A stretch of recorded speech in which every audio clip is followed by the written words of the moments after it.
ঈসা আলাইহিস সালাতু ওয়াস সালাম আল্লাহর কাছে দোয়া করেছেন বিশ্বনবীর উম্মত হওয়ার জন্য। হযরত মুসা পয়গম্বর আল্লাহ নবীর উম্মত হওয়ার জন্য দোয়া করেছেন।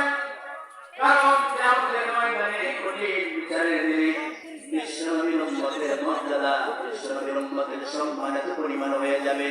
আল্লাহ পাক রব্বুল আলামিন বলেন, কিয়ামতের ময়দানে কঠিন বিচারের দিনে এক একজন নবীর চাইতে বিশ্বনবীর উম্মতের মর্যাদা আল্লাহর কাছে বেশি হয়ে যাবে। হযরত মুসা আলাইহিস সালাতু ওয়াস সালাম বলেন, আল্লাহ বিশ্বনবীর মর্যাদা কি আমাকে দেওয়া যায় না?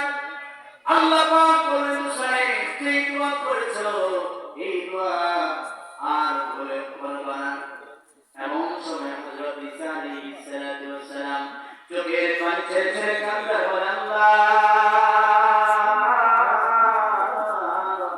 আমি তো তোমার এমন গোলাম, ও আল্লাহ আমি তো তোমার এমন বান্দা, ও আল্লাহ তুমি তো রহমান, তুমি তো গফফার,